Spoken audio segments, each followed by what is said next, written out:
भिंड मध्य प्रदेश से तूफान समाचार संवाददाता अब्दुल हमीद की रिपोर्ट। भिंड मध्य प्रदेश की सड़कों पर इंसानियत की रोशनी, आतंकवाद के खिलाफ उठी एकजुट आवाज। आज मौनगर की सड़कों पर एक ऐतिहासिक दृश्य देखा गया जब रतवा रोड से गोलंबर तक सैकड़ों लोगों ने हाथों में मोमबत्तियां लेकर आतंकवाद के खिलाफ शांति और एकता का संदेश दिया। यह आयोजन कश्मीर के पहलगाम में हाल ही में हुए आतंकी हमले में मारे गए निर्दोष पर्यटकों की स्मृति में श्रद्धांजलि स्वरूप नगर परिषद मौ द्वारा आयोजित किया गया था। शाम 6 बजे जैसे ही कैंडल मार्च की शुरुआत हुई, नगर की फिजा में गम और संकल्प का संगम दिखाई देने लगा। हर उम्र, हर समुदाय और हर तबके के लोग इस यात्रा में शामिल हुए। भिंड मध्य प्रदेश से तूफान समाचार संवाददाता अब्दुल हमीद रिपोर्ट। उनके हाथों में जलती मोमबत्तियां थीं, लेकिन दिलों में आतंक के विरुद्ध आग और इंसानियत के लिए संवेदना थी। आतंकवाद मुर्दाबाद और हिंदुस्तान जिंदाबाद के भी नारे भी गूंज रहे थे। इस कार्यक्रम के मुख्य संयोजक सज्जन सिंह यादव द्वारा पूर्व में जारी एक विशेष अपील ने नगरवासियों को गहराई से झकझोर दिया था। उन्होंने कहा था, ये केवल एक आयोजन नहीं, एक कर्तव्य है, मानवता को बचाने का, निर्दोषों की आत्मा की शांति के लिए प्रार्थना का और आतंकवाद के विरुद्ध एकजुटता दिखाने का। उनकी इस भावनात्मक अपील का व्यापक असर देखने को मिला। बड़ी संख्या में लोग स्वेच्छा से इस शांति मार्च में शामिल हुए। इस आयोजन की सबसे प्रेरणादायक बात ये रही कि मौनगर का मुस्लिम समुदाय बड़ी संख्या में शामिल हुआ। बुजुर्ग, युवक, महिलाएं और बच्चे सभी ने इस मार्च में भाग लेकर यह स्पष्ट संदेश दिया कि आतंकवाद किसी धर्म का प्रतिनिधित्व नहीं करता और मानवता ही सबसे बड़ा धर्म है। एक स्थानीय मुस्लिम शेख खलील ने कहा, हम इस आयोजन में इंसानियत के लिए आए हैं, आतंकवाद का कोई मजहब नहीं होता। ये कैंडल मार्च हमारी एकता की मिसाल है। उद्धरण चिन्ह। मौनगर की सड़कों पर इंसानियत की रोशनी, आतंकवाद के खिलाफ उठी एकजुट आवाज। ये नज़ारा न सिर्फ कश्मीर के पहलगाम हमले की त्रासदी से उपजे दुख को साझा करने का था, बल्कि यह एक मजबूत संदेश भी था कि देश के हर कोने में एकजुटता और प्रेम की भावना अभी भी जीवित है। रात के अंधेरे में जलती मोमबत्तियां जैसे आतंकवाद की निरर्थकता और मानवता की अमरता का प्रतीक बन गई थी। एकता की यह तस्वीर इस छोटे से नगर से लेकर दुनिया भर में फैलने का संदेश दे रही थी कि किसी भी धर्म या जाति की सीमा से परे आतंकवाद के खिलाफ सभी को एकजुट होना चाहिए। इसी संदेश के साथ मौनगर ने इस कैंडल मार्च के माध्यम से एक और बार साबित किया कि जब कभी इंसानियत खतरे में होती है, तब सब एक साथ खड़े होते हैं और शांति के लिए हर कोशिश की जाती है। यह आयोजन न सिर्फ मौनगर बल्कि पूरे देश के लिए एक प्रेरणा बनकर उभरा है। ये शांति मार्च एक छोटी सी शुरुआत हो सकती है, लेकिन इसका प्रभाव बहुत बड़ा है। मौनगर के लोग ये समझते हैं कि आतंकवाद के खिलाफ केवल शब्द नहीं, बल्कि एकजुट होकर एक दिशा में काम करना जरूरी है। आज का यह आयोजन न केवल कश्मीर के पर्यटकों के लिए श्रद्धांजलि था, बल्कि यह एक सबक भी था कि हर नागरिक का कर्तव्य है कि वह समाज में शांति और सौहार्द बनाए रखने के लिए कोशिश करे। मौनगर ने ये दिखाया कि जब लोग एकजुट होते हैं, तो आतंकवाद और नफरत की कोई जगह नहीं रह सकती। इस कैंडल मार्च ने ये भी साबित कर दिया कि मौनगर में लोग न सिर्फ अपने अधिकारों को जानते हैं, बल्कि अपने कर्तव्यों को भी समझते हैं। आतंकवाद के खिलाफ इस आवाज को बुलंद करने का सबसे बड़ा कारण यही है कि मौनगर का हर नागरिक ये जानता है कि इंसानियत की राह पर चलना ही सबसे बड़ा धर्म है। आज मौनगर की सड़कों पर जो दृश्य था, वह न केवल इंसानियत के प्रति श्रद्धा का प्रतीक था, बल्कि यह उस आशा का भी प्रतीक था कि जब भी जरूरत पड़ेगी, लोग एकजुट होकर आतंकवाद के खिलाफ खड़े होंगे और इसी एकजुटता में ही शांति और सद्भाव की शक्ति है। इससे ठोस संदेश ये है कि मैं पाकिस्तान परस्त आतंकवादियों को, ये मौनगर की जनता ये ठोस संदेश ये देना चाहती है कि इंडियन आर्मी माकूल जवाब देगी, लेकिन जब जरूरत अगर मौनगर के युवा साथियों की भी अगर सरदर्द पर पड़ेगी, तो हम सब मौके, सभी लोग, सभी युवा, सभी वहाँ जाके अगर आर्मी के साथ कंधे से करना मिलाकर अगर पाकिस्तान से लड़ना पड़े, तो पाकिस्तान आतंकवाद को कुचलने के लिए हम मौके युवा भी तैयार हैं और सरदरों पर लड़ने के लिए भी तैयार हैं।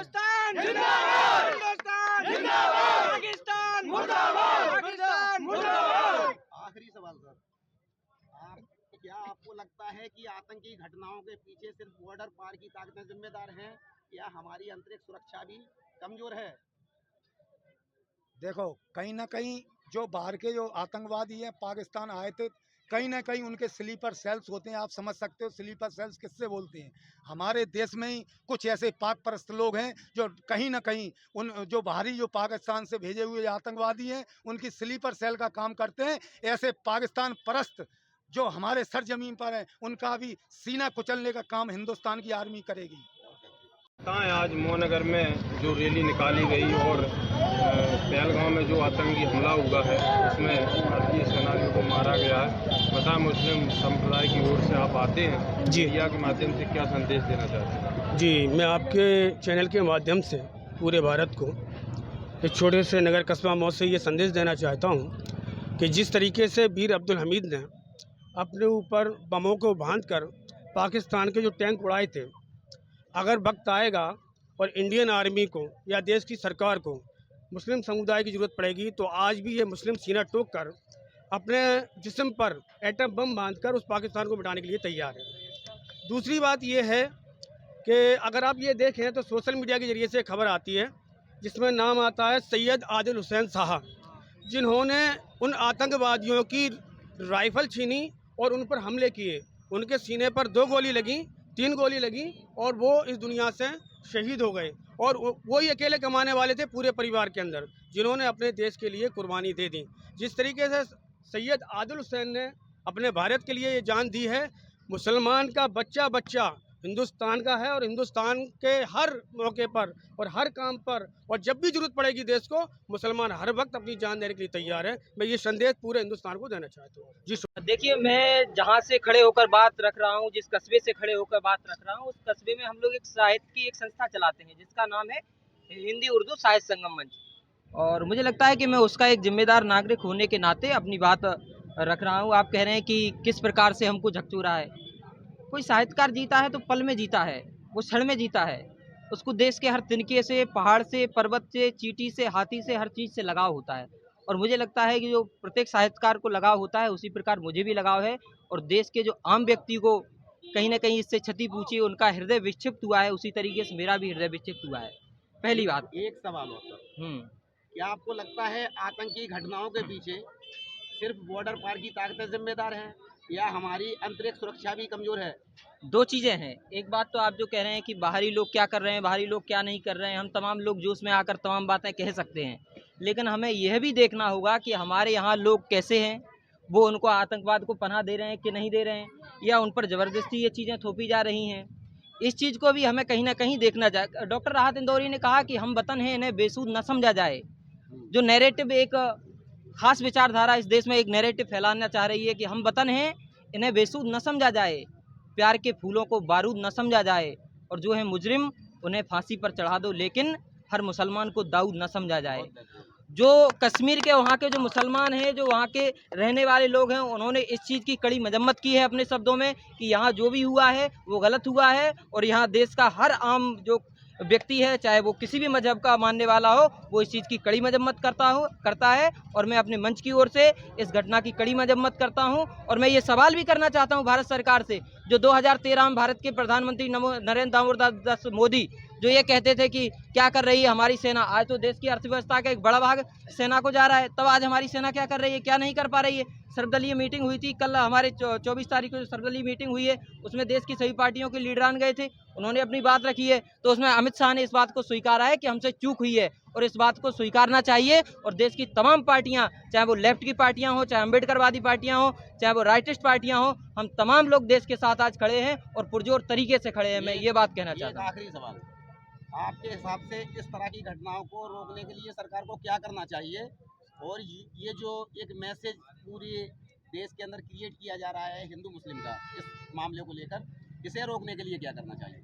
देखिए, दरअसल बात ये है कि पाकिस्तान ये चाहता है, और पाकिस्तान के साथ कुछ खास विचारधारा के लोग भी ये चाहते हैं कि संदेश ये जाए कि ये हिंदू और मुसलमान का झगड़ा है। दरअसल आतंकवाद का कोई मजहब नहीं होता है। मजहब हमें ये नहीं सिखाता है कोई मजहब कि हमें दहशतगर्दी करनी है। और वहाँ के जो लोग रहने वाले हैं, जो पूर्व में जो बात मैं कह रहा था, उन लोगों ने आतंकवाद की मजम्मत की है। तो हम किसी मजहब के ऊपर ये बात कैसे कह सकते हैं कि वो आतंकवादी है? ये बात मुझे कहीं से वाजिब नज़र नहीं आती। और मुझे लगता है कि तमाम पार्टियां, सर्वदलीय मीटिंग जो हुई थी, और तमाम पार्टियां जो देश की आज भारत सरकार के साथ खड़ी हुई हैं, तो मुझे लगता है कि सरकार के साथ कंधे से कंधा मिलाकर देश का आम आदमी खड़ा है, और देश के तमाम वो पार्टियां खड़ी हैं। हम तो लोग पीछे खड़े हैं। सरकार जो निर्णय ले, हम उनके साथ जो वैधानिक निर्णय ले, तमाम निर्णय जो लिए जा रहे हैं कागज पे, मैं उस बात को कह सकता हूँ जो कागज पे निर्णय लिए जा सकते हैं, जो जमीन पे उतारे नहीं जा सकते, उन निर्णयों से कुछ होने वाला नहीं है। आवेश में आकर हम कुछ भी बात कह सकते हैं, लेकिन वैधानिक काम क्या हो सकता है उस पर मुझे लगता है कि सरकार को ज़्यादा ध्यान देना चाहिए। सरकार को इस तरह की घटनाओं को रोकने के लिए क्या करना चाहिए? सरकार को निश्चित रूप से हमारे इतनी सैन्य शक्ति है, हमारी सारी चीज़ें हैं, तो सरकार को इसको रोकना चाहिए। जहाँ एक परिंदा पर नहीं मार सकता उस जगह पे ये सारी घटनाएं कैसे हो जाती हैं, आप ये कहीं ना स्वीकार कहीं करते हैं इसमें कहीं ना कहीं चूक हुई है? मैं स्वीकार करता हूँ। ये देश के गृह मंत्री स्वीकार कर रहे हैं तो मुझे स्वीकार करने में क्या हर्ज है। जब देश का गृह मंत्री ये कह रहा है